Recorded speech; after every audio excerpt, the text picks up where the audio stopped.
Good morning.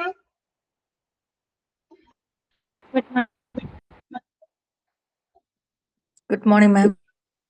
Good morning.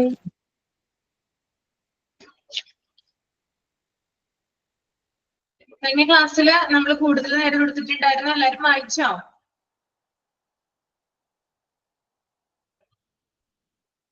വായിച്ചു നോക്കിയോ? മനസ്സിലായോ? എന്തെങ്കിലും ഡൗട്ട് ഉണ്ടോ?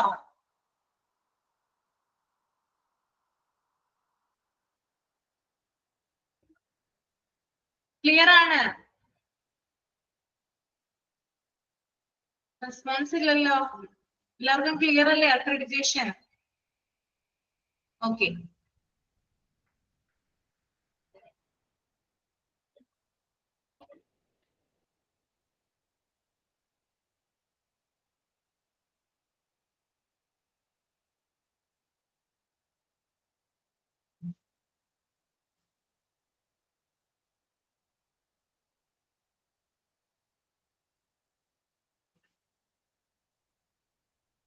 ഓക്കെ, നമുക്ക് ഇനി കണ്ടിന്യൂ ചെയ്യാം.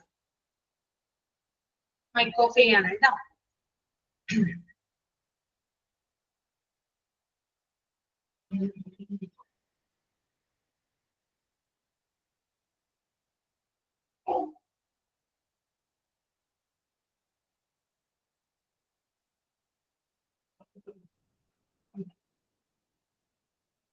കഴിഞ്ഞ ക്ലാസ്സിൽ നമ്മള് ഏതായിരുന്നു പറഞ്ഞു നിർത്തിയിട്ടുണ്ടായിരുന്നത്? വെന്റിലേറ്റർ റിലേറ്റഡ് ന്യൂമോണിയ റേറ്റ് പറഞ്ഞിട്ടുണ്ടായിരുന്നോ? Ventilator related pneumonia rate പറഞ്ഞായിരുന്നോ?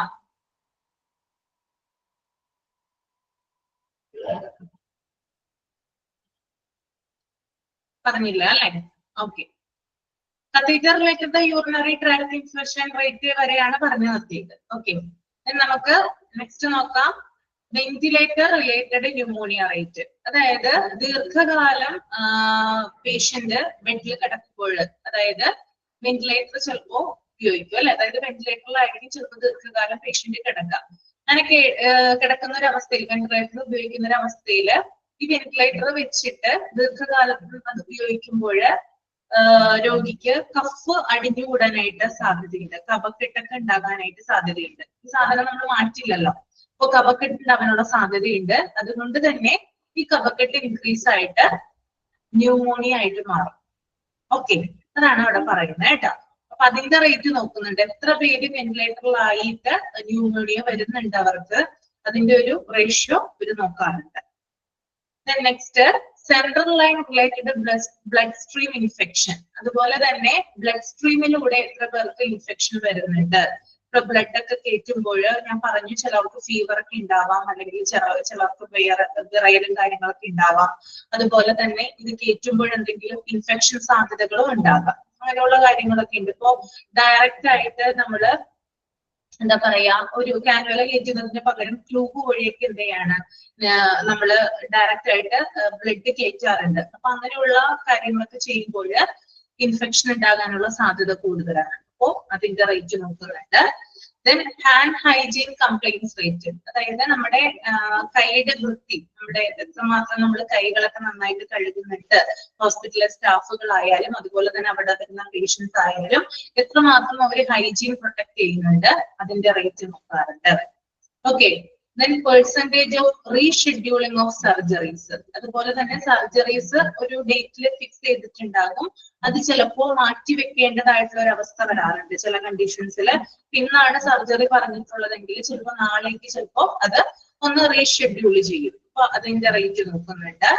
അതുപോലെ തന്നെ turn around time for issue of blood and components, അതായത് പേഷ്യൻസിൽ നിന്ന് ബ്ലഡ് കളക്ട് ചെയ്തിട്ട് ലബോറട്ടറിയിൽ എത്തിക്കുന്ന ഒരു ടൈം പീരീഡ് ഉണ്ടല്ലോ, അതിന് എത്ര സമയം വേണ്ടി വരുന്നുണ്ട്. പേഷ്യൻസിൽ നിന്ന് ബ്ലഡും അതുപോലെ തന്നെ യൂറിനൊക്കെ കളക്ട് ചെയ്തതിനു ശേഷം എത്ര സമയം എടുത്തിട്ടാണത് അവിടെ എത്തിക്കുന്നത്, അതിന്റെ ഒരു റേഷ്യോ.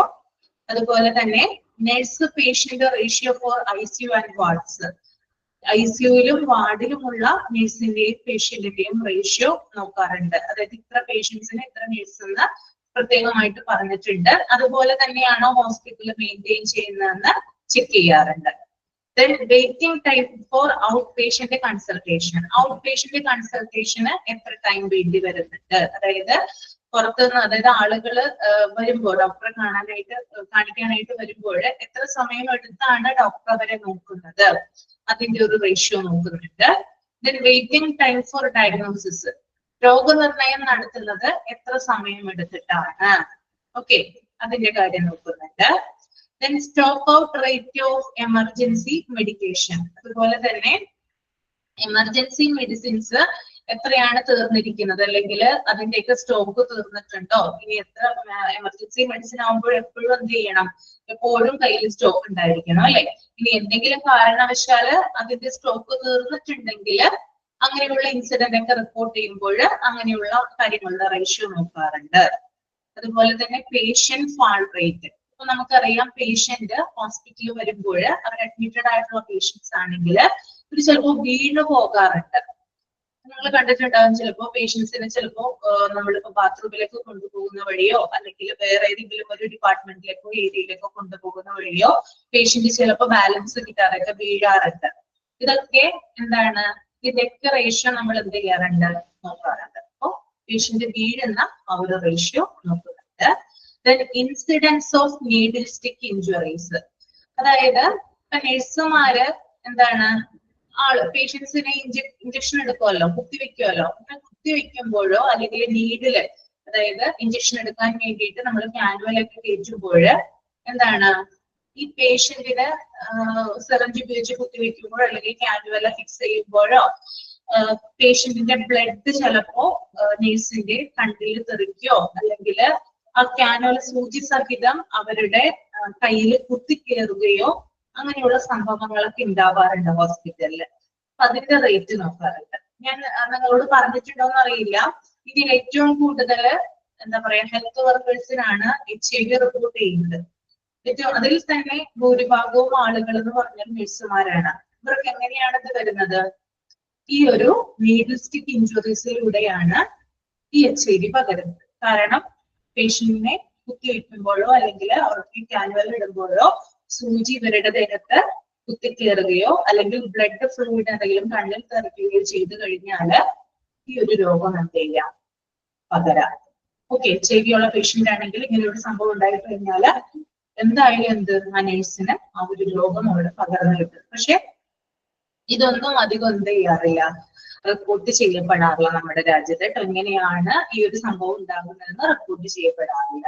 ഓക്കെ, അതുപോലെ തന്നെ പറയുന്നത് അടുത്തത് suitable handovers during shift change, separate for doctors and nurses. അതുപോലെ തന്നെ ഷിഫ്റ്റുകളൊക്കെ ചേഞ്ച് ആവുമല്ലോ, ഡോക്ടർമാരുടെയും നഴ്സുമാരുടെയും ഷിഫ്റ്റ് ഒക്കെ ചേഞ്ച് ആകും, അത് ഹാൻഡ് ഓവർ ചെയ്യും. ഇതൊക്കെ കൃത്യമായിട്ടാണോ നടക്കുന്നത്? ഇപ്പോ കൃത്യസമയത്ത് സ്റ്റാഫുകൾ തമ്മിൽ ഷിഫ്റ്റുകൾ ചേഞ്ച് ആക്കാറുണ്ടോ അല്ലെങ്കിൽ ഹാൻഡ് ഓവർ ചെയ്യാറുണ്ടോ? അങ്ങനെയുള്ള കാര്യങ്ങളൊക്കെ എന്ത് ചെയ്യാറുണ്ട്, ഇവിടെ ചെക്ക് ചെയ്യും. ഓക്കെ, ഇത്രയും കാര്യങ്ങൾ പറഞ്ഞത് മനസ്സിലായോ? ക്ലിയർ ആണോ?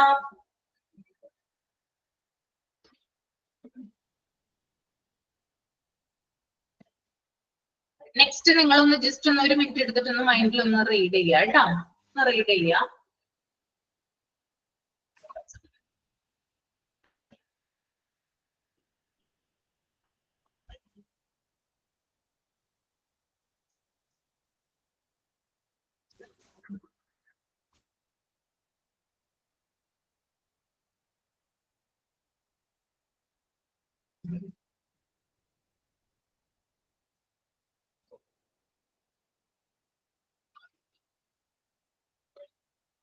റീഡ് ചെയ്ത് കഴിയുമ്പോൾ ഒന്ന് തമ്പ് ചെയ്യാം കേട്ടോ.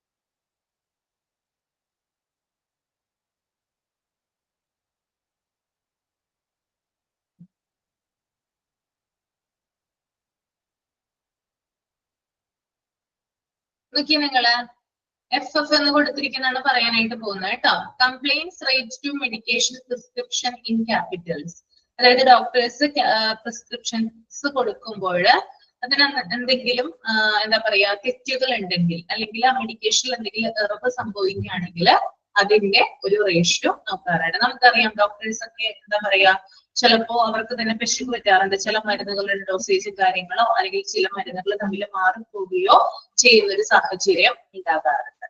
ഓക്കെ, അപ്പൊ അതിന്റെ റേറ്റ് നോക്കുന്നുണ്ട്. ഒരു സെക്കൻഡേ.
ഓക്കെ, അപ്പൊ നമുക്ക് തിരിച്ചു വരാം. അപ്പൊ ഞാൻ പറഞ്ഞത് compliance rate to medication prescription in capitals, അതായത് ഡോക്ടർമാർ എഴുതുന്ന മരുന്നുകളിൽ എന്തെങ്കിലും പിശക് പറ്റുകയോ അല്ലെങ്കിൽ എന്തെങ്കിലും ഡോസേജിൽ എന്തെങ്കിലും വ്യത്യാസമൊക്കെ വന്നു കഴിഞ്ഞാൽ അതിന്റെ റേഷ്യോ നോക്കുന്നുണ്ട്.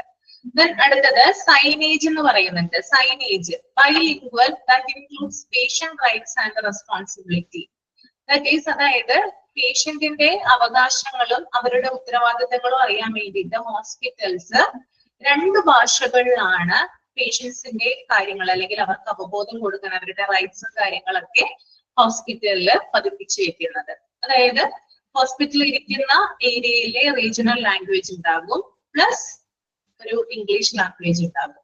അങ്ങനെയാണ് ഉണ്ടാകും. അപ്പൊ നമ്മുടെ നാട്ടിലൊക്കെ ആണെങ്കിൽ പേഷ്യന്റ് റൈറ്റ്സിനെ കുറിച്ചോ അല്ലെങ്കിൽ റെസ്പോൺസിബിലിറ്റീസിനെ കുറിച്ചൊക്കെ അറിയാൻ വേണ്ടിയിട്ട് മലയാളത്തിലും അതുപോലെ തന്നെ ഇംഗ്ലീഷിലും എന്ത് ചെയ്താറുണ്ട്, കാര്യങ്ങൾ എഴുതിയിട്ട് അത് ഹോസ്പിറ്റലിൽ പതിപ്പിച്ചു വെക്കാറുണ്ട്. ഓക്കെ, ദാറ്റ് ഈസ് ബൈലിംഗ്വൽ കേട്ടോ. Then next one staff training record. Staff training record എന്ന് പറഞ്ഞാല് സ്റ്റാഫുകളുടെ എന്താ പറയാ അവരുടെ ട്രെയിനിങ്ങുമായി ബന്ധപ്പെട്ടുള്ള റെക്കോർഡുകൾ എന്താണ് സൂക്ഷിച്ചു വെക്കുന്നുണ്ടോ, അത് കറക്റ്റ് ആയിട്ട് ഫോളോ ചെയ്യുന്നുണ്ടോ എന്നുള്ളൊരു റേഷ്യോ നോക്കുന്നുണ്ട്. ദെൻ സ്റ്റാഫ് ഇമ്മ്യൂണൈസേഷൻ, സ്റ്റാഫുകൾ കറക്റ്റ് ആയിട്ട് അവര് എന്താണ് പ്രതിരോധ കുത്തിവയ്പ്പുകളൊക്കെ നടത്തുന്നുണ്ടോ അങ്ങനെയുള്ള കാര്യങ്ങളൊക്കെ ചെക്ക് ചെയ്യാറുണ്ട്. ദെൻ സ്റ്റാറ്റ്യൂട്ടറി റിക്വയർമെന്റ്സ്, അതായത് ഓരോ ഹോസ്പിറ്റലുകളിലും ലോസ് ആൻഡ് റെഗുലേഷൻസ് ഉണ്ട്. ഗവൺമെന്റ് ഓഫ് ഇന്ത്യ ഇംപ്ലിമെന്റ് ചെയ്തിരിക്കുന്ന ലോസ് ആൻഡ് റെഗുലേഷൻസിന്റെ ബേസിലാണ് എല്ലാ ഹോസ്പിറ്റലും പ്രവർത്തിക്കുന്നത്. ഇപ്പൊ ഗവൺമെന്റ് ഓഫ് ഇന്ത്യ പറയുന്ന കാര്യങ്ങളിലൂടെ തന്നെയാണ് അവരുടെ ലോസും അതുപോലെ റെഗുലേഷൻസ് ഒക്കെ ഹോസ്പിറ്റലുകൾ പാലിക്കുന്നുണ്ടോ എന്ന് ചെക്ക് ചെയ്യുന്നതാണ് സ്റ്റാറ്റ്യൂട്ടറി റിക്വയർമെന്റ്സ് എന്ന് പറയുന്നത്. Next hospital wide internal audit to be managed once in 6 months. അതായത് ഹോസ്പിറ്റലില് ഇന്റേണൽ ഓഡിറ്റ് ഒരു 6 മാസം കൂടുമ്പോൾ നടത്തിയിരിക്കണം എന്നാണ് പറയുന്നത്. 6 മാസത്തിൽ ഒരിക്കലെങ്കിലും ഹോസ്പിറ്റലില് ഓഡിറ്റ് നടത്തിയിരിക്കണം എന്ന് പറയുന്നുണ്ട്. അപ്പൊ അതിന്റെ റേഷ്യോ നോക്കാറുണ്ട്, അങ്ങനെ ഓഡിറ്റ് കൃത്യമായിട്ട് നടപ്പിലാക്കുന്നുണ്ടോ അങ്ങനെയുള്ള കാര്യങ്ങളൊക്കെ.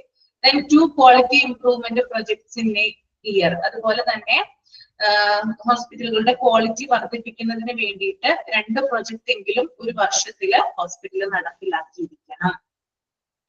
And last one, incident report management, which consists of identification, reporting, reviewing and action on incidents.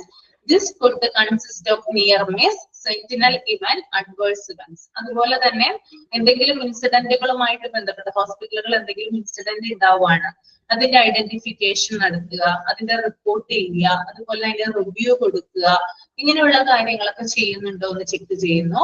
അതുപോലെ തന്നെ നിയർ മിസ്, ഞാൻ കഴിഞ്ഞ ക്ലാസ്സിൽ പറഞ്ഞു. എന്താണ് നിയർ മിസ് എന്ന് പറഞ്ഞാല്? നിയർ മിസ് ഒന്ന് കമന്റ് ചെയ്തേ. എന്താണ് നിയർ മിസ്? എന്താണ് നിയർ മിസ്? പേഷ്യന്റിന്റെ തൊട്ടടുത്ത് ചെല്ലുന്നതിന് മുമ്പ് തെറ്റായിട്ടുള്ള കാര്യമാണെങ്കിൽ അത് ഐഡന്റിഫൈ ചെയ്യുന്നതിനെയാണ് നമ്മൾ നിയർ മിസ് എന്ന് പറയാം, അല്ലെ? ഫാർമസിയിൽ ഇപ്പൊ മരുന്ന് മാറിപ്പോയി, അപ്പൊ പേഷ്യന്റ് കയ്യിലേക്ക് അത് മുമ്പായിട്ട് എന്ത് ചെയ്യുന്നുണ്ട്, അതായത് ഐഡന്റിഫൈ ചെയ്യുന്നുണ്ട്. ഓക്കെ, അപ്പൊ അതിനെയാണ് നിയർനെസ് എന്ന് പറയുന്നത്. അപ്പൊ അങ്ങനെയുള്ള കാര്യങ്ങള്. അതുപോലെ തന്നെ സെന്റിനൽ ഇവന്റ് നിങ്ങൾ കേട്ടിട്ടുണ്ട്. എന്താണ് സെന്റിനൽ ഇവന്റ് എന്ന് പറഞ്ഞാൽ എന്താ ഉദ്ദേശിക്കുന്നത്? സെന്റിനൽ ഇവന്റ് ഓക്കെ, ഒന്ന് പറയാമോ? ഒന്ന് കമന്റ് ചെയ്തേ. സെന്റിനൽ ഇവന്റ് എന്താണ്? സെന്റിനൽ ഇവന്റ് എല്ലാരും ഉറങ്ങിപ്പോയോ? ആർക്കും ഒരു റെസ്പോൺസും ഇല്ല. സെന്റിനൽ ഇവന്റ് എന്താണ് അറിയാമോ?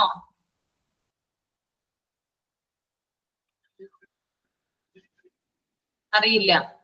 സെന്റിനൽ ഇവന്റ് എന്ന് പറഞ്ഞാല്, അതായത് ഒരു പേഷ്യന്റ് ഇപ്പൊ നടുവേദനയായിട്ടാണ് വരുന്നതെന്ന് വിചാരിക്കാം. ഓക്കെ, നടുവേദനയായിട്ട് പേഷ്യന്റ് വരുന്നു, പേഷ്യന്റിനെ അവിടെ അഡ്മിറ്റ് ചെയ്യുന്നു.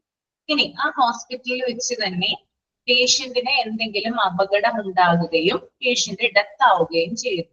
ഓക്കെ, അപ്പോ യഥാർത്ഥ കാരണം കൊണ്ടല്ല, അയാൾ ഇവിടെ എന്ത് കാരണം കൊണ്ടാണോ വന്നത് അത് കാരണമല്ല മരിച്ചത്, മറ്റു ചില കാരണങ്ങൾ കൊണ്ട് എന്ത് ചെയ്യുന്നുണ്ട്, പേഷ്യന്റ് ഡെത്ത് ആവുന്നുണ്ട്. ചില കേസുകളിൽ ഞാൻ പറഞ്ഞു പേഷ്യന്റ് ഫാൾ റേറ്റ് എന്ന് പറഞ്ഞാൽ, അതായത് പേഷ്യന്റ് വീഴുന്ന ഒരവസ്ഥ ഉണ്ടാവാറുണ്ട്. ഇപ്പോ നടുവേദനയായിട്ടുള്ള വന്ന ഒരാളാണ്, അയാൾക്ക് മര്യാദ നടക്കാനൊന്നും ചിലപ്പോൾ പറ്റിയെന്ന് വരില്ല.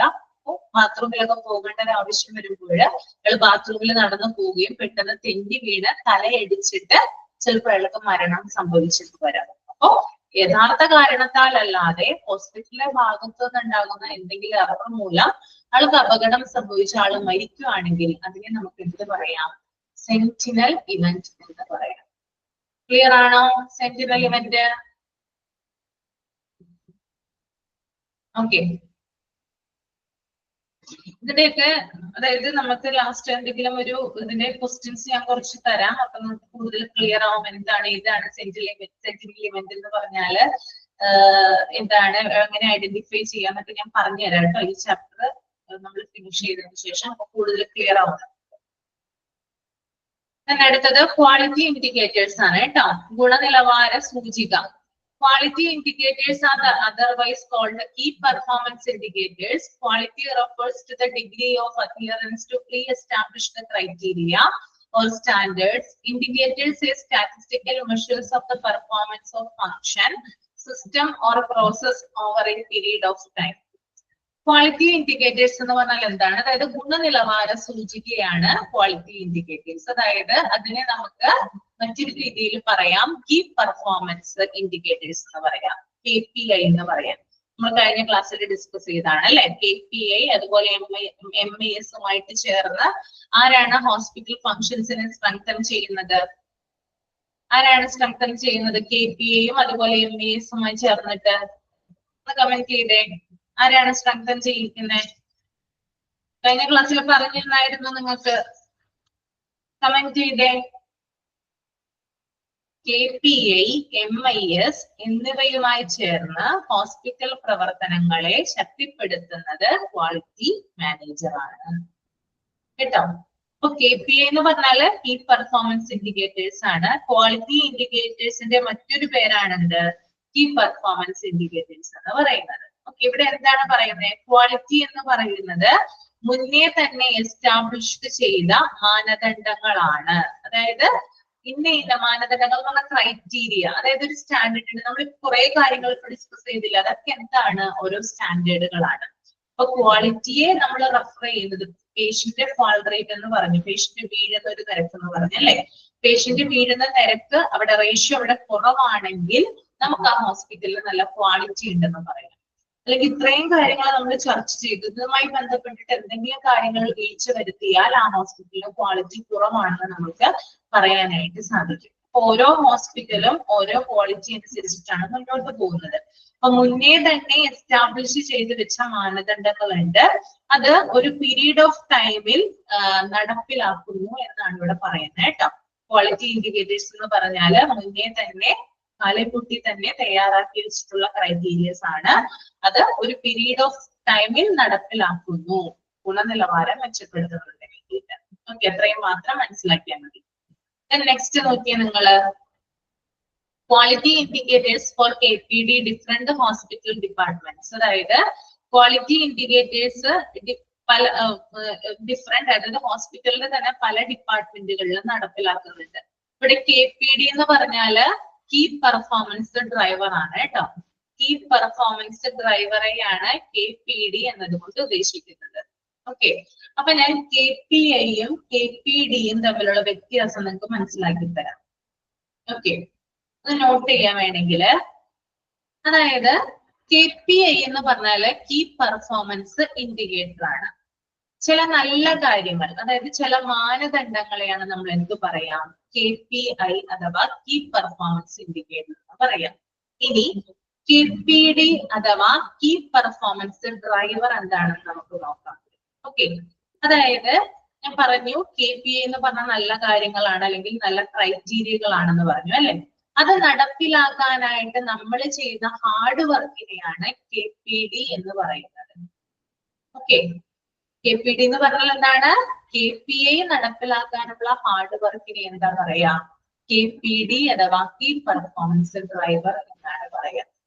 ഓക്കെ, നിങ്ങൾക്കൊരു ജോലി വേണം, ഹോസ്പിറ്റലിൽ നിങ്ങൾക്കൊരു ജോലി വേണം, അത് എന്താ പറയാ ഒരു നല്ല കാര്യമായിട്ടാണ് നിങ്ങളത് ഉദ്ദേശിക്കുന്നത്. ഹോസ്പിറ്റലിൽ ജോലി കിട്ടിയാൽ നിങ്ങളുടെ ജീവിതം തന്നെ മാറി മറിയും. അതുകൊണ്ട് തന്നെ ഏറ്റവും നല്ല കാര്യമായിട്ടാണ് നിങ്ങൾ അതിനെ കാണുന്നത്. അതാണ് കീ പെർഫോമൻസ് ഇൻഡിക്കേറ്റർ. ദെൻ അതിന് വേണ്ടിയിട്ട് നിങ്ങൾ ഏത് സമയവും പ്രയത്നിച്ചുകൊണ്ടിരിക്കുക, പഠിച്ചുകൊണ്ടിരിക്കുക, ലൈവ് ക്ലാസ്സുകൾ കാണുന്നു, മോക്ക് ടെസ്റ്റുകൾ എഴുതുന്നു, അല്ലാതെ തന്നെ വേറെ സമയം പഠിക്കുന്നു. നിങ്ങൾ എന്ത് ചെയ്യുന്നു, അതിനുവേണ്ടി ഹാർഡ് വർക്ക് ചെയ്യുന്നു. That is KPD. ഓക്കെ, രണ്ടും തമ്മിലുള്ള വ്യത്യാസം മനസ്സിലായി എന്ന് വിചാരിക്കുന്നു കേട്ടോ. ക്ലിയർ ആണോ? ക്ലിയർ ആണോ? ഓക്കെ, അപ്പോ ഹോസ്പിറ്റലിന്റെ പല ഏരിയകളിലും KPD നടപ്പിലാക്കുന്നുണ്ട്.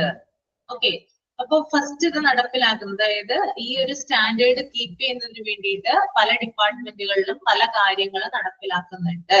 അപ്പൊ ഫസ്റ്റ് നഴ്സിംഗ് ഡിപ്പാർട്ട്മെന്റിലാണ്, നഴ്സിംഗ് എഡ്യൂക്കേറ്റർ ആണ് അത് ചെക്ക് ചെയ്യുന്നത് കേട്ടോ. അപ്പൊ നമുക്ക് നോക്കാം എന്തൊക്കെ കാര്യങ്ങളാണ് നഴ്സിംഗ് ഡിപ്പാർട്ട്മെന്റിൽ ശ്രദ്ധിക്കേണ്ടത്. നഴ്സിംഗ് എഡ്യൂക്കേറ്റർ എന്തിനൊക്കെയാണ് മേൽനോട്ടം വഹിക്കുന്നത് നമുക്ക് നോക്കാം.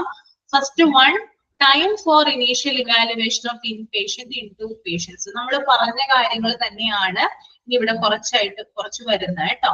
നമ്മൾ നേരത്തെ ഡിസ്കസ് ചെയ്ത കാര്യങ്ങൾ വീണ്ടും ഇവിടെ റിപ്പീറ്റ് വരുന്നുണ്ട്.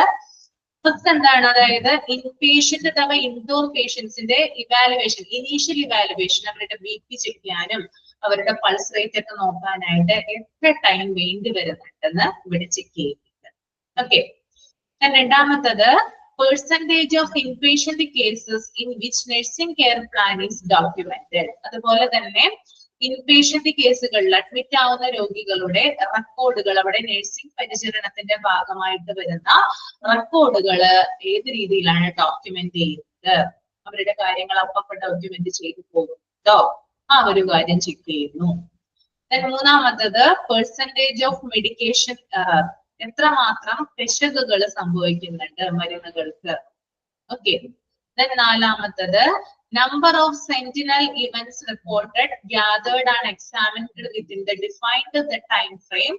A sentinel event is defined as any unanticipated event in a healthcare setting that result in death or serious physical or psychological injury to a patient or patients not connected with the natural course of the patient illness.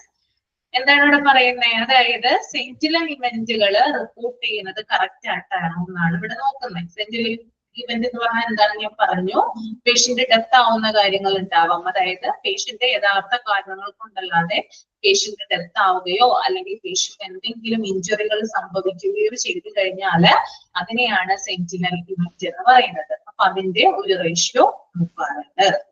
Then 5, percentage of near misses. Near miss might have happened but not happened. Okay, ഇവിടെ പറയുന്നത് എന്താണ്, അതായത് near Mrs എന്ന് പറഞ്ഞാല് നമ്മൾക്ക് patient അടുത്ത് ഒരു കാര്യം ചെയ്യുന്നതിന് തൊട്ട് മുമ്പായിട്ട് നമ്മൾ ആ കാര്യം ഐഡന്റിഫൈ ചെയ്യുന്നതിനെയാണ് നിയർ മിസ്സസ് എന്ന് പറയുന്നത്. Then 6, proper handovers during shift change applicable to doctors and nurses per patient per shift. അതുപോലെ തന്നെ ഷിഫ്റ്റുകൾ ഹാൻഡ് ഓവർ ചെയ്യുന്നതുമായി ബന്ധപ്പെട്ടിട്ടുള്ള റേഷ്യോ അത് നോക്കുന്നു. 7, incidents of patient identification error, അതായത് പേഷ്യന്റ് തമ്മിൽ ചിലപ്പോൾ മാറിപ്പോകുന്ന ഒരു സാഹചര്യം വരാറുണ്ട്, ഐഡന്റിഫിക്കേഷനിൽ എന്തെങ്കിലും എററുകൾ വരാറുണ്ട്, അപ്പോ അങ്ങനെയുള്ള കാര്യം.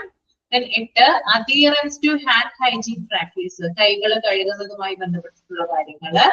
Then last one, nurse-patient ratio for ICU and wards. ICU-ലും വാർഡുകളിലുമുള്ള നഴ്സിന്റെയും പേഷ്യന്റിന്റെയും റേഷ്യോ നോക്കുന്നുണ്ട്. Then അടുത്തൊരു ഡിപ്പാർട്ട്മെന്റ് ആണ് ഇൻഫെക്ഷൻ കൺട്രോൾ. അണുബാധ നിയന്ത്രണത്തില് എന്തൊക്കെയാണ് അതുമായി ബന്ധപ്പെട്ട ICN നഴ്സ് ആണ് ഇതിൽ ചുമതല വഹിക്കുന്നത്. അപ്പൊ നമുക്ക് നോക്കാം എന്തൊക്കെ കാര്യങ്ങൾ അതിനകത്ത് വരുന്നത് കേട്ടോ.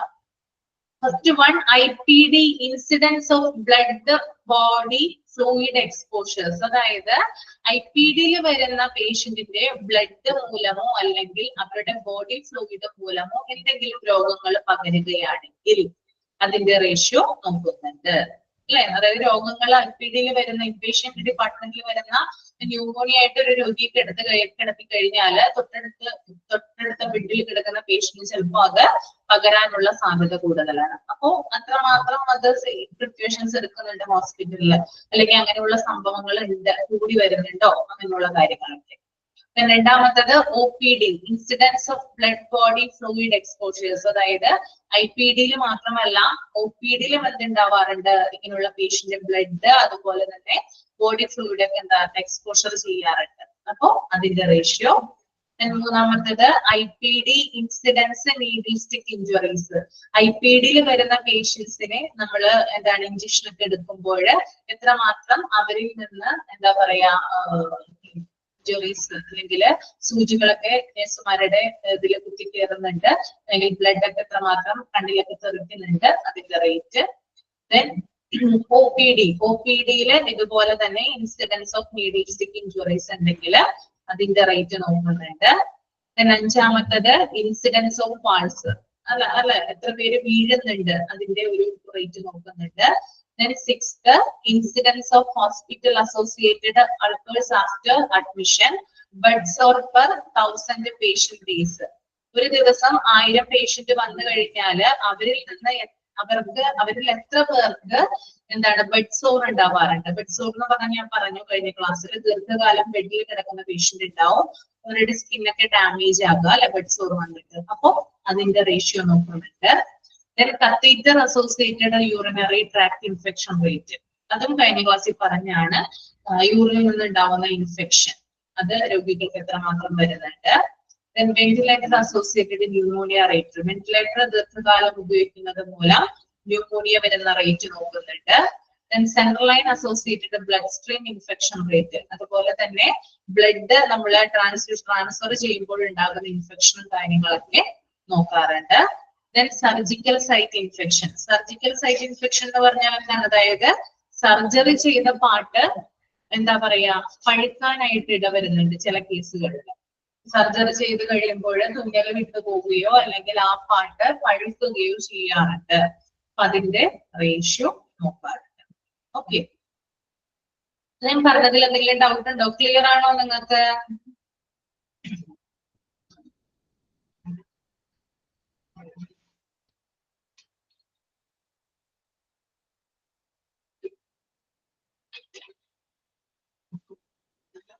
നമുക്ക് ICU എമർജൻസി, അതായത് ICU-ൽ അല്ലെങ്കിൽ എമർജൻസി ഡിപ്പാർട്ട്മെന്റിൽ നഴ്സിംഗ് എഡ്യൂക്കേറ്റർ അല്ലെങ്കിൽ ICU അവിടുത്തെ നഴ്സിംഗ് എഡ്യൂക്കേറ്റർ ആണ് ഇത് ഇവാലുവേറ്റ് ചെയ്യുന്നത്. എമർജൻസിയിൽ എന്തൊക്കെ കാര്യങ്ങളാണ് ശ്രദ്ധിക്കുന്നത് നമുക്കൊന്ന് നോക്കാം. Time for initial evaluation of emergency patient. Emergency patient വന്നു കഴിഞ്ഞാൽ അത് എത്ര സമയം കൊണ്ടാണ് അവരെ നോക്കുന്നത്, അവരെ കൺസൾട്ടേഷന് വിധേയമാക്കുന്നത്, അതിന്റെ ratio. Then return to the emergency department within 72 hours with the similar presenting complaint. വരുന്ന പേഷ്യന്റ് 72 മണിക്കൂറിനുള്ളില് അതേ പ്രോബ്ലം കൊണ്ട് തന്നെ അവിടുന്ന് ഷിഫ്റ്റ് ആവുകയാണെങ്കിൽ അതിന്റെ റേഷ്യോ, അതായത് ചിലപ്പോ ആക്സിഡന്റ് പറ്റി ഭയങ്കരമായിട്ട് ബ്ലീഡിംഗ് ആയിട്ടായിരിക്കാം പേഷ്യന്റ് വരുന്നത്. ഇവിടെ വന്നിട്ട് 72 മണിക്കൂർ കഴിഞ്ഞിട്ടും ഈ പേഷ്യന്റ് ബ്ലീഡിംഗ് നിൽക്കുന്നില്ല. പെട്ടെന്ന് തന്നെ അവരുടെ ഫാമിലി വേറെ ഹോസ്പിറ്റലിലേക്ക് അതിനെ ഷിഫ്റ്റ് ചെയ്യാനായിട്ട് തീരുമാനിക്കുകയാണ്.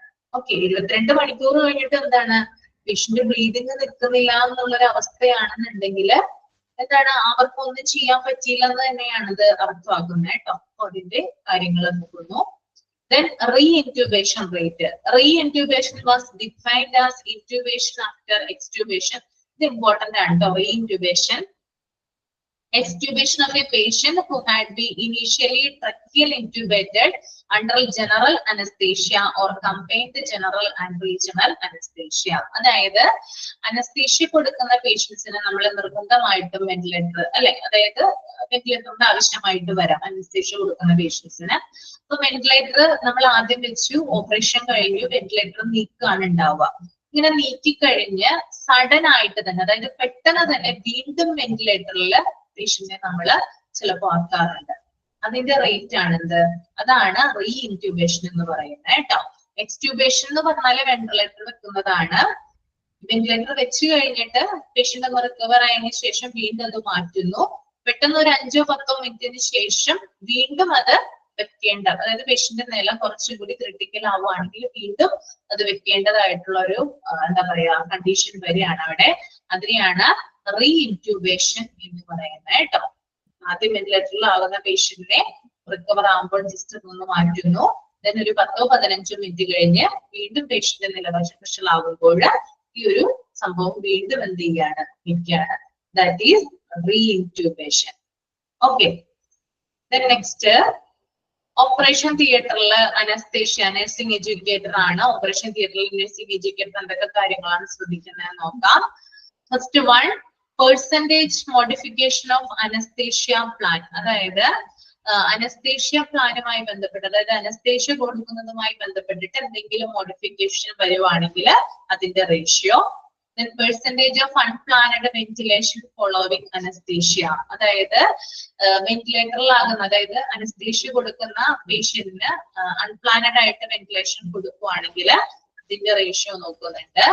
Then percentage of unfavorable anesthesia events. അതായത് അൺഫേവറബിൾ ആയിട്ട് എന്തെങ്കിലും ഒരു അനസ്തേഷ്യ ഇവന്റ്സ് ഉണ്ടാവുകയാണെങ്കിൽ, അനസ്തേഷ്യ കൊടുക്കുന്ന സമയത്ത് പേഷ്യന്റെ ബോഡി ഏതെങ്കിലും തരത്തിൽ റിയാക്ട് ആവുകയാണെങ്കിലാണ് അതിനെ അൺഫേവറബിൾ അനസ്തേഷ്യ ഇവന്റ് എന്ന് പറയുന്നത് കേട്ടോ.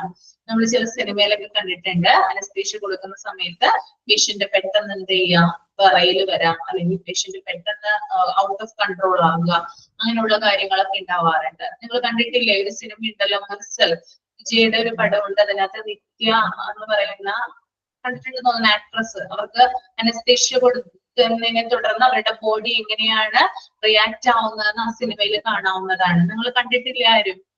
കണ്ടിട്ടുണ്ടോ? കണ്ടിട്ടുണ്ട്. ഓക്കെ, അപ്പൊ അതിന്റെ റേറ്റ് നോക്കാറുണ്ട്. Anaesthesia related mortality rate, anaesthesia കൊടുത്തത് മൂലം എത്ര പേഷ്യന്റ് മരിച്ചിട്ടുണ്ട് അതിന്റെ ഒരു അനസ്തേഷ്യ കൊടുക്കുമ്പോൾ നമ്മൾ കൃത്യമായിട്ട് യഥാക്രമം കാരണം റീസൺസ് എന്താ പറയാ കൃത്യമായിട്ടുള്ളതായിരിക്കണം അനസ്തേഷ്യ കൊടുക്കുമ്പോൾ. അതുപോലെ തന്നെ ആളുടെ കണ്ടീഷൻ നോക്കണം, വെയിറ്റ്, അതുപോലെ തന്നെ ഡ്രഗ് റിയാക്ഷൻ, അങ്ങനെയുള്ള കാര്യങ്ങളൊക്കെ നോക്കിയിട്ടാണ് നമ്മൾ അനസ്തേഷ്യ കൊടുക്കുന്നത്. തെറ്റായിട്ട് നമ്മൾ അനസ്തേഷ്യ കൊടുക്കുമ്പോഴാണ് ചിലപ്പോൾ പേഷ്യന്റ് ഇൻ കേസ് ഡെത്ത് ആകുന്നതിനുള്ള സാധ്യത കൂടുതലായിട്ട് വരുന്നത്. Percentage of unplanned return to OT. അതുപോലെ തന്നെ എത്ര പേര് എന്താ പറയാ അൺപ്ലാനഡ് ആയിട്ട്, അതായത് ഓപ്പറേഷന് കൊണ്ടുപോകുന്ന പേഷ്യന്റിനെ തിരിച്ച് എന്തെങ്കിലും കാരണങ്ങളാൽ തിരിച്ച് വീണ്ടും വാർഡിലേക്ക് കൊണ്ടുവരുന്ന കേസുകളൊക്കെ ഉണ്ടാവാറുണ്ട്. അതിനെയാണ് അൺപ്ലാനഡ് റിട്ടേൺ ടു OT എന്ന് പറയുന്നത് കേട്ടോ. Then sixth one, percentage of rescheduling of surgeries. അതായത് സർജറീസ് മാറ്റിവെക്കുന്ന കേസുകളൊക്കെ ഉണ്ടാകുന്നുണ്ട്, അതിന്റെ ratio.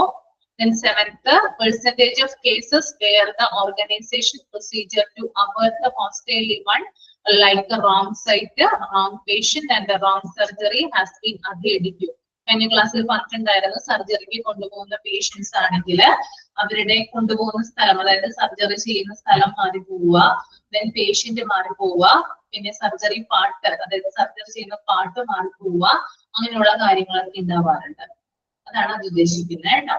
Then eighth one, percentage of cases who received suitable prophylactic antibiotics within the specified time frame. അതുപോലെ തന്നെ അതായത് പ്രൊഫിലാക്റ്റിക് ആന്റിബയോട്ടിക്, അതായത് വേണ്ട രീതിയിലുള്ള മെഡിക്കേഷൻസ് സ്വീകരിക്കുക എന്നുള്ളതാണ്. ഇപ്പോ സർജറിക്ക് കൊണ്ടുപോകുന്ന പേഷ്യൻസിന് സർജറിക്ക് മുമ്പായിട്ട് വേണ്ട രീതിയിലുള്ള മെഡിക്കേഷൻസ് എടുത്തില്ലെങ്കിൽ എന്താ പറയാ അതും എന്താണ് ഒരു പ്രോബ്ലം ആയിട്ട് വരാറുണ്ട്.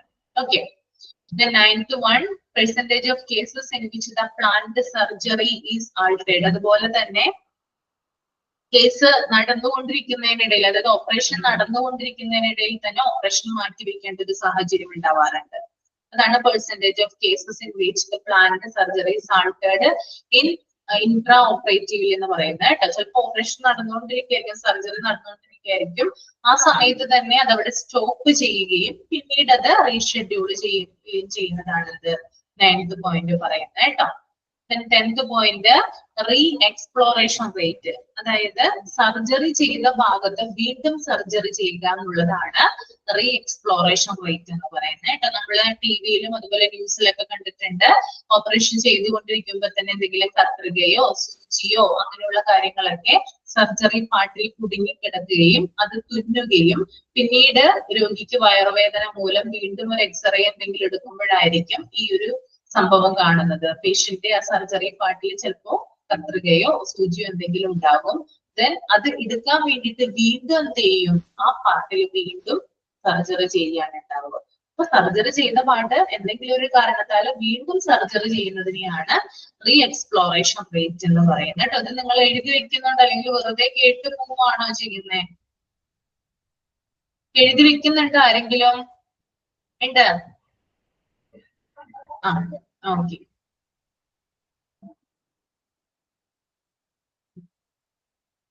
Then OT utilization rate. OT utilization rate എന്ന് പറഞ്ഞാൽ OT-യില് ഒരു ദിവസം ഓപ്പറേഷൻ തിയേറ്ററിൽ എത്ര പേര് ഓപ്പറേറ്റ് ചെയ്യുന്നുണ്ട് അല്ലെങ്കിൽ എത്ര പേർക്ക് സർജറി നടക്കുന്നുണ്ട്, അതിന്റെ റേറ്റ് ആണിത് OT യൂട്ടിലൈസേഷൻ റേറ്റ് എന്ന് പറയുന്നത് കേട്ടോ.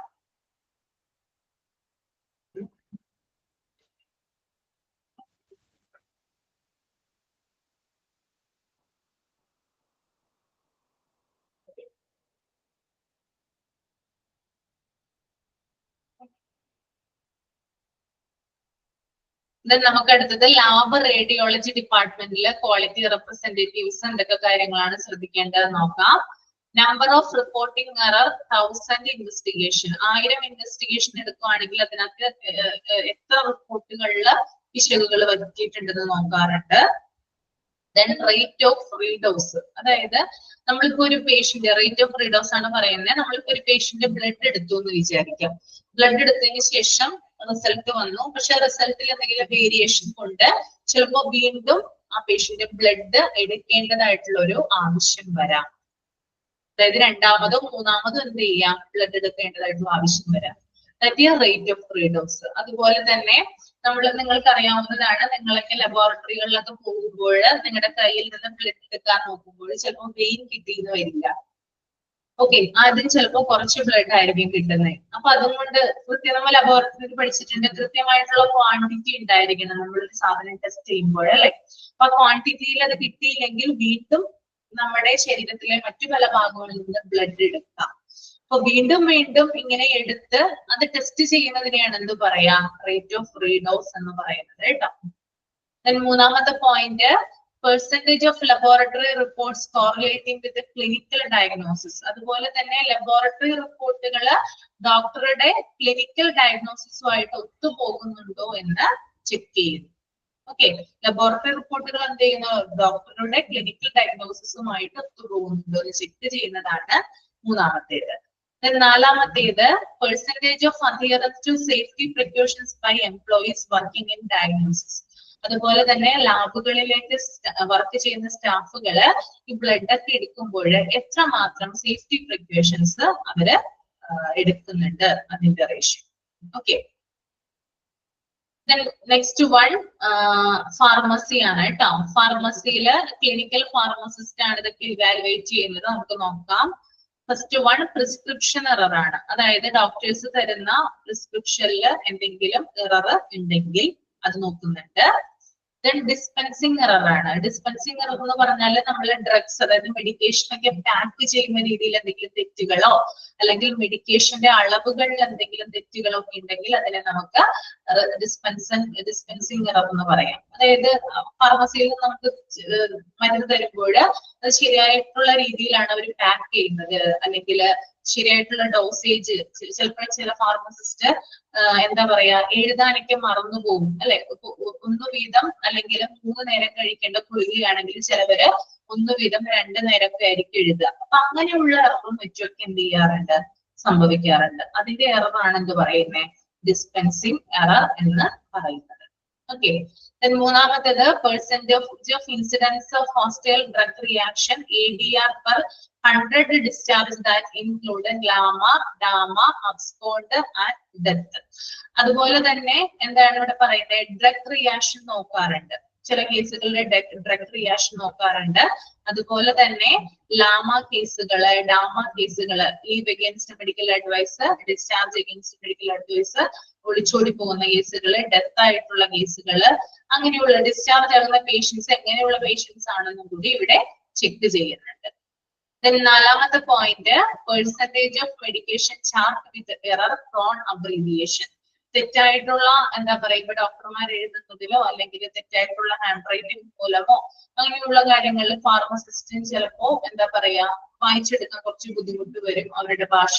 അപ്പൊ അങ്ങനെയുള്ള കാര്യങ്ങൾക്ക് ചിലപ്പോൾ കുറവ് സംഭവിക്കുന്നു. അഞ്ചാമത്തെ point, percentage of patients receiving high risk medications developing adverse drug event. അതുപോലെ തന്നെ അതായത് റിസ്ക് കൂടിയിട്ടുള്ള ചില മരുന്നുകൾ പേഷ്യന്റ് ഉപയോഗിക്കുമ്പോൾ അവർക്ക് എത്രമാത്രം ഡ്രഗ് റിയാക്ഷൻ ഉണ്ടാകുന്നുണ്ട് അതിന്റെ റേഷ്യോ നോക്കുന്നുണ്ട്. Sixth point, percentage of drugs and consumable obtained by local purchase. അതായത് നമ്മൾ ഡ്രഗ്സ് ഒക്കെ നമ്മൾ പർച്ചേസ് ചെയ്യുമ്പോൾ ഹോസ്പിറ്റലിലെ ഡ്രഗ്സും മരുന്നുകളൊക്കെ പർച്ചേസ് ചെയ്യുമല്ലോ, അത് ലോക്കൽ പർച്ചേസിലൂടെയാണോ അവര്, അതായത് കറക്റ്റ് ആയിട്ടുള്ള രീതിയിലല്ലാതെ ഇല്ലീഗൽ ആയിട്ടൊക്കെ ചില ഹോസ്പിറ്റലിലെ ഡ്രഗുകളും മറ്റും പർച്ചേസ് ചെയ്യുന്ന കണ്ടീഷൻ ഉണ്ടാവാറുണ്ട്. ഓക്കെ, അതായത് നമ്മൾ എപ്പോഴും ഹോസ്പിറ്റലുകൾ എപ്പോഴും ഡ്രഗ് ഒക്കെ പർച്ചേസ് ചെയ്യുമ്പോൾ ഇന്ത്യ ഗവൺമെന്റിന്റെ ഇൻസ്ട്രക്ഷൻസ് പ്രകാരമാണ് അവര് ഇന്ന കമ്പനികളിൽ നിന്നൊക്കെ അത് പർച്ചേസ് ചെയ്യേണ്ടത് ഇത് വരിക.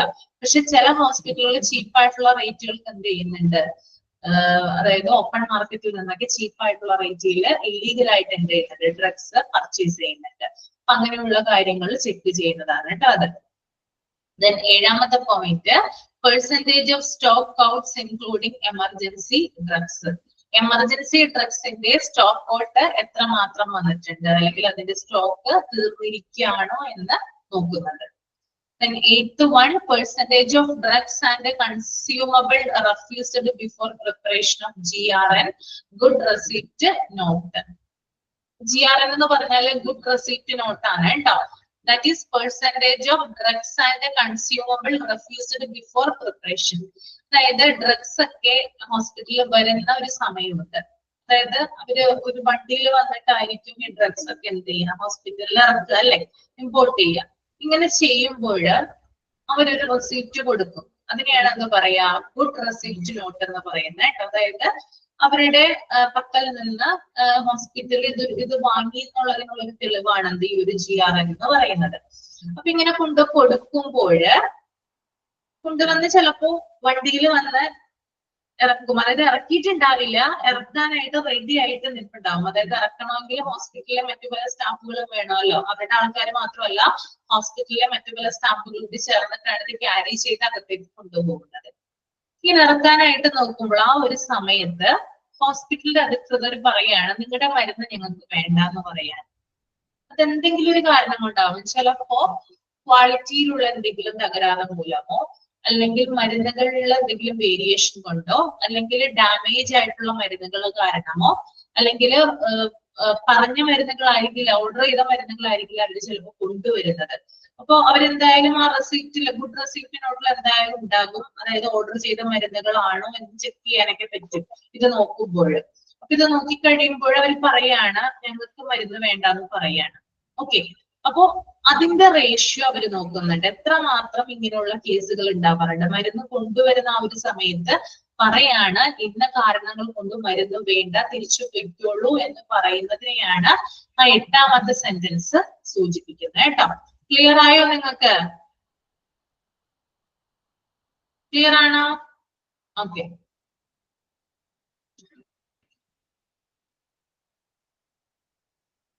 Then percentage of variation from the procurement process. അതായത് ഈ ഒരു എന്താ പറയാ, ഈ മരുന്നുകളൊക്കെ എന്താ പറയാ അടക്കി വെക്കുന്നതുമായി ബന്ധപ്പെട്ട അല്ലെങ്കിൽ അതൊക്കെ സ്റ്റോർ ചെയ്യുന്നതുമായി ബന്ധപ്പെട്ടിട്ടുള്ള കാര്യങ്ങളാണ് 9th പോയിന്റ് പറയുന്നത് കേട്ടോ. അതിനകത്ത് എന്തെങ്കിലും വേരിയേഷൻ ഉണ്ടാവുന്നുണ്ടല്ലേ, കൃത്യമായിട്ട് സ്ഥലത്താണോ അത് സ്റ്റോർ ചെയ്ത് വെക്കുന്നത്, അങ്ങനെയുള്ള കാര്യങ്ങളൊക്കെയാണ് പ്രൊക്യൂർമെന്റ് പ്രോസസ്സിൽ വരുന്നത്. ഓക്കെ, ക്ലിയർ ആയെന്ന് കരുതുന്നു. നമുക്ക് അടുത്ത നോക്കാം, ഫ്രണ്ട് ഓഫീസ് ക്വാളിറ്റി. ഫ്രണ്ട് ഓഫീസിൽ എന്തൊക്കെ കാര്യങ്ങൾ ശ്രദ്ധിക്കണം, ക്വാളിറ്റി റെപ്രസെന്റേറ്റീവ് ആണ് ഇത് ശ്രദ്ധിക്കേണ്ട കേട്ടോ. ഔട്ട് പേഷ്യന്റ് സാറ്റിസ്ഫാക്ഷൻ ഇൻഡെക്സ് നോക്കണം, അതായത് പേഷ്യന്റ് എത്രമാത്രം സാറ്റിസ്ഫൈഡ് ആകുന്നുണ്ട്, ഓരോ കാര്യങ്ങളിലും എത്രമാത്രം സാറ്റിസ്ഫൈഡ് ആകുന്നുണ്ട് എന്നുള്ളൊരു റേഷ്യോ നോക്കുന്നുണ്ട്.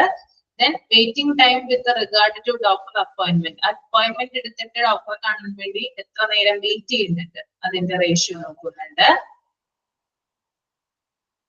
അതുപോലെ തന്നെ MRD, അതായത് മെഡിക്കൽ റെക്കോർഡ് ഡിപ്പാർട്ട്മെന്റിൽ എന്തൊക്കെ കാര്യങ്ങളാണ് നോക്കുന്നതെന്ന് നോക്കാം. Percentage of medical records without discharge summary, അതായത് ഡിസ്ചാർജ് സമ്മറി ഇല്ലാതെ എത്ര പേഷ്യന്റ് എന്താ പറയാ അവിടുന്ന് എന്താ പറയാ മെഡിക്കൽ റെക്കോർഡ്സ് ഇല്ലാതെ, ഡിസ്ചാർജ് സമ്മറി ഇല്ലാതെ എത്ര പേര് അറ്റാച്ച് ചെയ്യുന്നുണ്ട് ആ മെഡിക്കൽ റെക്കോർഡിൽ. ഇവിടെ മെഡിക്കൽ റെക്കോർഡിൽ ഡിസ്ചാർജ് സമ്മറി ആബ്സെന്റ് ആണെങ്കിൽ അതിന്റെ റേഷ്യോ നോക്കുന്നു. Then percentage of medical records not having ICD coding. ചില മെഡിക്കൽ റെക്കോർഡിംഗ്, നിങ്ങൾ മെഡിക്കൽ റെക്കോർഡ്സ് എന്ന് പറയുന്ന ആ ഒരു ചാപ്റ്റർ പഠിച്ചോണ്ടിരിക്കുകയാണോ? ഫിനിഷ് ആയോ? മെഡിക്കൽ റെക്കോർഡ് കഴിഞ്ഞോ? കഴിഞ്ഞിട്ടില്ല. ഓക്കെ, അതായത് മെഡിക്കൽ റെക്കോർഡില് ICD കോഡിംഗ് എന്ന് പറയുന്ന ഒരു സംഭവമുണ്ട്. അതായത് ഇന്ന കാര്യങ്ങൾക്ക്, അതായത് ചില എന്താ പറയാ മരുന്നുകള്, ചില ഡ്രഗ്സുകൾ നമ്മൾ ഉപയോഗിക്കുമ്പോൾ, ഫോർ എക്സാമ്പിൾ പറയാം അഡ്രിനാലിൻ എന്ന് പറയുന്ന മരുന്ന് എമർജൻസി മെഡിക്കേഷൻ ആണ് അല്ലെ അത്. അപ്പൊ ആ മരുന്നിന് പ്രത്യേക കോഡ് ഉണ്ടാവും. ആ ഒരു കോഡ് വെച്ചിട്ടായിരിക്കും ആ മരുന്ന് അറിയപ്പെടുക. അഡ്രിനാലിൻ നമ്മൾ പറയില്ല, പ്രത്യേക നമ്പറോ അല്ലെങ്കിൽ പ്രത്യേക ക്യാപിറ്റൽ ലെറ്റർ ഫോർമാറ്റിൽ ഉപയോഗിച്ചിട്ടായിരിക്കും അങ്ങനെ പറയാ, ആ മരുന്നിനെ പറയാ. അപ്പൊ ഓരോ മരുന്നുകളും, ഹോസ്പിറ്റലിൽ ഉപയോഗിക്കുന്ന ഓരോ മരുന്നുകൾക്കും ഓരോ കോഡുകൾ ഉണ്ട്. അപ്പൊ മെഡിക്കൽ റെക്കോർഡ്സിൽ കോഡുകൾ ഉണ്ടോ എന്നാണ് എന്ത് ചെയ്യുക, ചെക്ക് ചെയ്യുക. അപ്പൊ ഇല്ലെങ്കിൽ അതിന്റെ റേഷ്യോ നോക്കുന്നത് എത്ര മെഡിക്കൽ റെക്കോർഡ്സിൽ ഈ ഒരു മരുന്നുകളുടെ കോഡ് ഉപയോഗിച്ചിട്ടില്ല എന്നുള്ള റേഷ്യോ നോക്കാറുണ്ട്.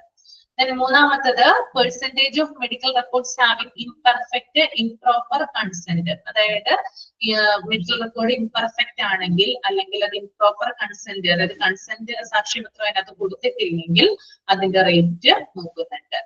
നാലാമത്തെ point percentage of missing records, അതായത് എത്ര റെക്കോർഡുകൾ മിസ്സായിട്ടുണ്ട് അങ്ങനെയുള്ള കാര്യങ്ങളൊക്കെ ഇതിനകത്ത് നോക്കാറുണ്ട് കേട്ടോ. അതായത് റെക്കോർഡുകളൊക്കെ കാണാതൊക്കെ ആവുമല്ലോ, അങ്ങനെയുള്ള കാര്യങ്ങളും കൂടി നോക്കുന്നുണ്ട്. ഓക്കെ, അപ്പൊ നമുക്ക് ഇത്രയും ഇന്നെടുത്താൽ മതി. എനിക്ക് വേറെ ചില കാര്യങ്ങൾ നിങ്ങൾക്ക് പറയാനുണ്ട്, നാബുമായി ബന്ധപ്പെട്ടുള്ള കാര്യമാണ്, കഴിഞ്ഞ ക്ലാസ്സിൽ പറയാനായിട്ട് വിട്ടുപോയി, അതൊന്ന് പറഞ്ഞു തരാം കേട്ടോ. അപ്പോ ബെഡ് എക്യുപ്മെന്റ്സ് റേറ്റ് നമുക്ക് നെക്സ്റ്റ് ക്ലാസ്സിൽ എടുക്കാം. ഇത്രയും മതിയല്ലോ, ഇത് ഇന്നത്തെ മതിയില്ലേ? ഓക്കെ, നാബുമായി ബന്ധപ്പെട്ട കാര്യം എന്ന് പറഞ്ഞാല് ക്ലാസ്സിൽ അത് ഞാൻ പറയാനായിട്ട് വിട്ടുപോയി.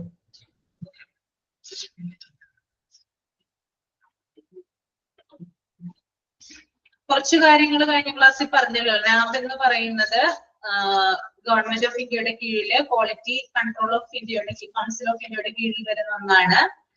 2005 ഫോം ചെയ്തത്. ന്യൂഡൽഹിയാണ് ആസ്ഥാനം. ഓട്ടോണമസ് ബോഡിയാണെന്നൊക്കെ പറഞ്ഞിട്ടുണ്ടായിരുന്നു. അതുകൂടാതെ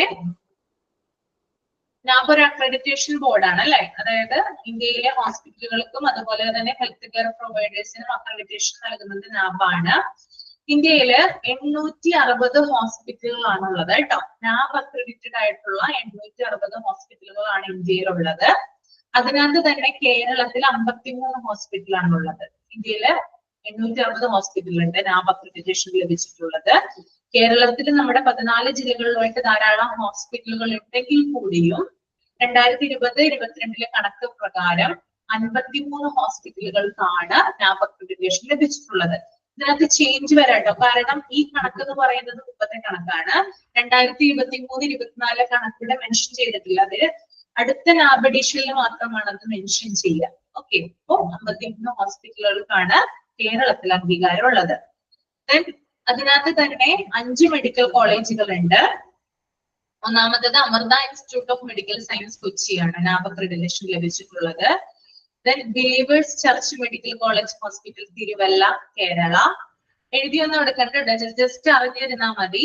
Then Malabar College of Medical, Malabar Medical College Kozhikode.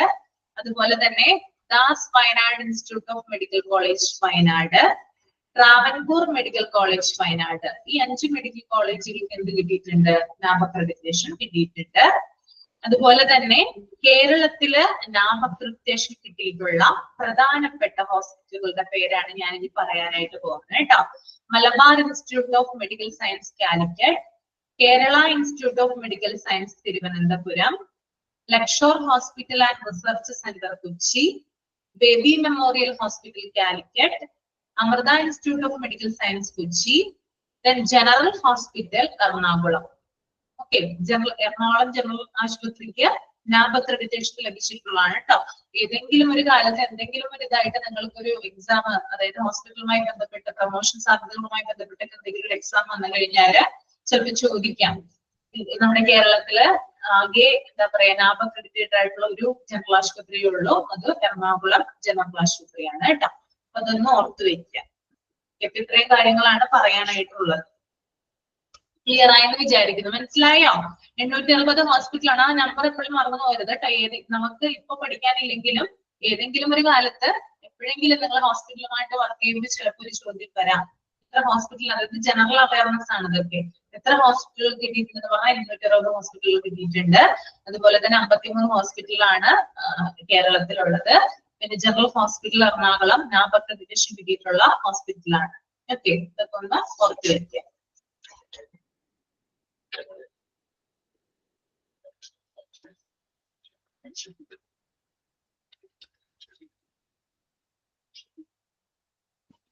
അപ്പൊ അടുത്ത ക്ലാസ്സിൽ നമുക്ക് ഈ ഒരു ചാപ്റ്റർ, നാബ് എന്ന് പറയുന്ന ചാപ്റ്റർ ഇവിടെ തീരും.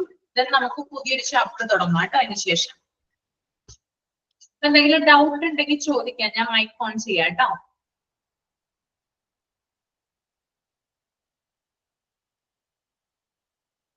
എന്തെങ്കിലും ഡൗട്ട് ഉണ്ടെങ്കിൽ ചോദിച്ചോളൂ. എന്തെങ്കിലും മനസ്സിലാവാത്ത കാര്യങ്ങൾ ഉണ്ടോ ഇത്ര ഇടത്തേല്?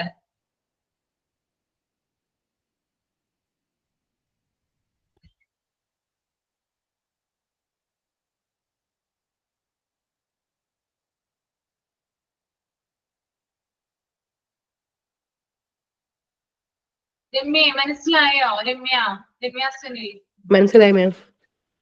ഡൗട്ട് ഒന്നുമില്ല? ഇല്ല, കുഴപ്പമില്ല, എല്ലാം മനസ്സിലായി. അപ്പൊ ഞാൻ ചോദിക്കട്ടെ, 2 കാര്യങ്ങൾ പറയോ? എന്താ മാം? ഞാൻ 2 ചോദ്യങ്ങൾ ചോദിക്കട്ടെ, ആൻസർ പറയോന്ന്? ശ്രമിക്കാം.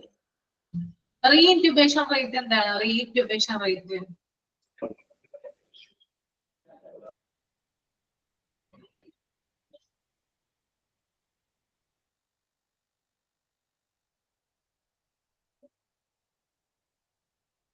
റീഇൻക്യുബേഷൻ റേറ്റ് എന്തായിരുന്നു? ഞാൻ പറഞ്ഞായിരുന്നേ.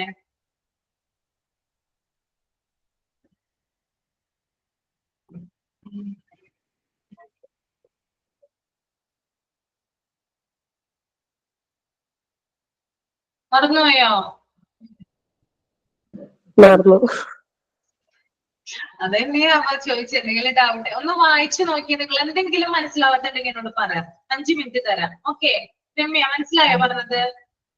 5 മിനിറ്റ് ഒന്ന് വായിച്ചു നോക്ക്. അത് എടുത്തതൊന്ന് വായിച്ചു മൊത്തം ഒന്ന് നോക്ക്. എന്തെങ്കിലും ക്ലാരിഫിക്കേഷന്റെ ആവശ്യം ഉണ്ടെങ്കിൽ പറയാവുന്നതാണ് കേട്ടോ. Okay ma'am. ഓക്കെ, വായിച്ചു നോക്കിക്കോളൂ.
ഏതാണ്? ഫാർമസി 5th പോയിന്റ് അല്ലേ?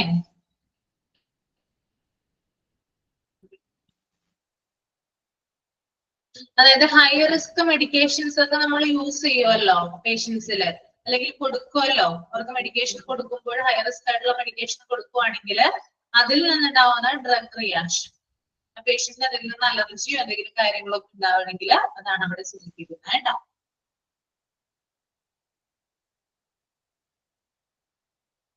റീഇൻക്യുബേഷൻ റേറ്റ് എന്ന് പറഞ്ഞാല് നമ്മള്, അതായത് ഒരു പേഷ്യന്റിനെ നമ്മൾ അനസ്തേഷ്യ കൊടുക്കുമ്പോൾ നിർബന്ധമായിട്ട് ആ പേഷ്യന്റ് വെന്റിലേറ്റർ ആവശ്യമായിട്ട് വരും. ഓക്കെ, അങ്ങനെ വെന്റിലേറ്റർ അതായത് വെന്റിലേഷനിലുള്ള പേഷ്യൻസിന് പെട്ടെന്ന് ആ പേഷ്യന്റ് റിക്കവർ ആകുമ്പോൾ നമ്മൾ ആ വെന്റിലേഷൻ വിഡ്രോ ചെയ്യും. ഓക്കെ, വെന്റിലേഷൻ വിഡ്രോ ചെയ്തതിന് ശേഷം സഡൻ ആയിട്ട് പേഷ്യന്റ് നില ഗുരുതരമാവുകയാണെങ്കിൽ വീണ്ടും ആ വെന്റിലേഷനിലാക്കുവാണ് പേഷ്യന്റിനെ നമ്മൾ. അതിനെയാണ് റീഇൻക്യുബേഷൻ റേറ്റ് എന്ന് പറയുന്നത്. ഓക്കെ, നമ്മൾക്ക് ഓക്സിജൻ മാസ്ക് നമ്മൾക്ക് വെക്കുകയാണെന്ന് വിചാരിക്കാം. ഓക്കെ, നമുക്ക് ആ മാസ്ക് വെക്കുമ്പോൾ എന്താണ്, അതാണല്ലോ ഉദ്ദേശിക്കുന്നത്, നമുക്ക് ശ്വസിക്കാനായിട്ട് പറ്റുന്നുണ്ട്. നമ്മുടെ കണ്ടീഷൻ ഒന്ന് റിക്കവർ ആയതിനു ശേഷം ആ മാസ്ക് ഒന്ന് വിഡ്രോ ചെയ്യും. ബട്ട് ഒരു 10 മിനിറ്റിന് ശേഷം നമ്മുടെ കണ്ടീഷൻ വീണ്ടും ഗുരുതരമാവുകയാണ്. വീണ്ടും എന്ത് ചെയ്യാണ്, മാസ്ക് വെക്കുന്നു. That is reintubation. ഇപ്പൊ ക്ലിയർ ആയോ? ക്ലിയർ ആണോ? ഓക്കെ.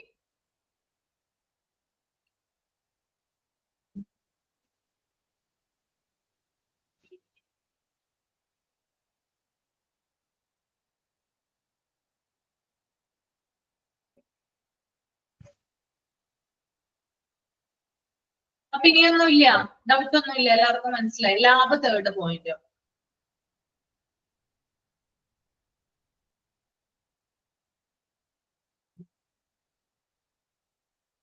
അതായത് ലബോറട്ടറി റിപ്പോർട്ടും അതുപോലെ തന്നെ ഡോക്ടറുടെ ക്ലിനിക്കൽ ഡയഗ്നോസിസും തമ്മിൽ ഒത്തുപോകുന്നുണ്ടോ എന്ന്. അപ്പൊ ഡോക്ടർ പറയുന്ന കാര്യം തന്നെയാണോ, ഡോക്ടർ സംശയിക്കുന്ന രോഗം തന്നെയാണോ എന്ന് നമുക്ക് ഉറപ്പിക്കാനായിട്ട് എന്തിലൂടെ പറ്റും? ലബോറട്ടറി റിപ്പോർട്ടിലൂടെ പറ്റും. പക്ഷെ അത് ചില സമയത്ത് ഒത്തുപോകുന്നില്ല എന്നുള്ളൊരു കണ്ടീഷൻ വരും. ചിലപ്പോൾ ഡോക്ടർ പറയുന്ന രോഗത്തിന്റെ അല്ലെങ്കിൽ രോഗവുമായി ബന്ധപ്പെട്ടിട്ട് എന്തെങ്കിലും ഡയഗ്നോസിസ്, രോഗികളിലെ ഡയഗ്നോസിസ് നടത്തുമ്പോൾ ചിലപ്പോൾ വേറെ വല്ല രോഗങ്ങളും അതിനകത്ത് കയറുന്നുണ്ട്. അപ്പൊ അങ്ങനെയുള്ള കേസുകളൊക്കെ ഉണ്ടാവാറുണ്ട്. അപ്പോ അത് തമ്മിൽ കോറിലേറ്റ് ആകുന്നുണ്ടോ എന്നാണ് 3rd പോയിന്റ് പറയുന്നത് കേട്ടോ.